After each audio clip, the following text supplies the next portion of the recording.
जदि आपण निज रूम रे एसी सांग को एका समय रे सीलिंग फैन चलाउछंती ताहले किछि सुविधा हेबो ना असुविधा हेबो से संपर्क रे जानिछंती कि? तेणु आसंतु जानिबा जदि एका समय रे सीलिंग फैन एवं एसी चालू थाए ताहले केउ सबु प्रभाव पड़िबो। प्रबल गरम गुळुगुळी रु रक्षा पाइबा पई किछि लोक एसी सहित फैन मध्य चलाई थांती। फैन कथा छाड़ केवल एसी मध्य गरमरु लोकंकु संतुष्टि देई पारुनी। सेथिपई अनेक लोक एसी चलीथिले मध्य रूम भितरे सीलिंग फैन ऑन रखि थांती। किंतु प्रकृत रे एसी चलाउथबा बेले सीलिंग फैन चलाइबा उचित कि नुहे एहाकु नै अनेकंक मनरे द्वंद्व रहिछि। अनेक लोक कहंती जे एसी सह फैन चलाइले एहा गरम पवन तळकु टाणी थाए, किंतु प्रकृत रे एहार प्रभाव एसी किंबा घरर तापमात्रा उपरे पड़े नाही।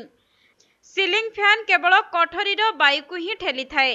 तेबे जदियो एही भूलटी सेते बड़ नुहे तथापि एहाकु हालुकारे नेबा उचित नुहे, कारण एहा अत्यधिक विद्युत बिलर कारण होई पारे।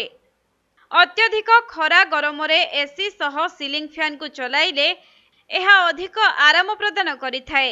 हेले एसी सह सीलिंग फैन बहु कम समय चलिले मध्य विद्युत बिल अधिक आसे। अनेक लोक एभली अभियोग करिबार मध्य देखिबाकु मिले। तेबे वास्तव रे एसी सह सीलिंग फैन चलाइबा द्वारा एसी उपरे अधिक प्रेशर पड़े नाही, तथापि विद्युत बिल अधिक हेबार कारण हेउछि अनेक लोक सोइबा बेले एसी चलाई सुअंती। रूम ठंडा होइगले केवल रिमोट रु एसी को बंद करी फैन चलाई दियंती, किंतु मेन स्विच रु एसी को बंद करंती नाही। एमितिरे एसी सिना व्यवहृत हुए नाही, किंतु बाहरे थिबा एहार कंप्रेसर विद्युत प्रवाह जारी रखि थाए। एभली स्थिति रे एसी कम व्यवहार हेले भी विद्युत बिल अधिक आसी थाए। प्रकृत रे एसी सह फैन लगाइबा द्वारा विद्युत संचय होई परिबो। एसी तापमात्रा को 24 किंबा 26 रे सेट करी फैन को स्लो चलाइले एहा रूम सारा एसी रो ठंडा पवन को खेलाई देई थाए एवं शीघ्र ठंडा करी दिए, जहा द्वारा एसी रो ब्लोयर उपरे मध्य अधिक चाप पड़े नाही।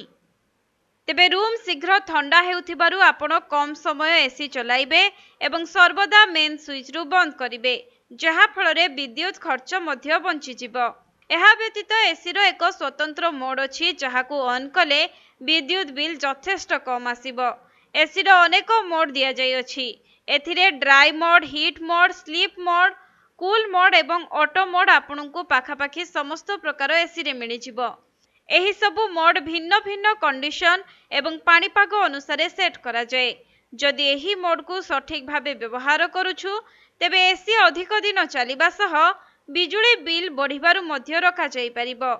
जदि आपण एपरि एसी रो बिल पई चिंतित अछंती तेबे आपण एसी रो ऑटो मोड को ऑन रखंतु, काहेकि ना एसी रो ऑटो मोड एसी को लगातार ऑन रखे नाही, जेउथिरे विद्युत बिल बंची थाए।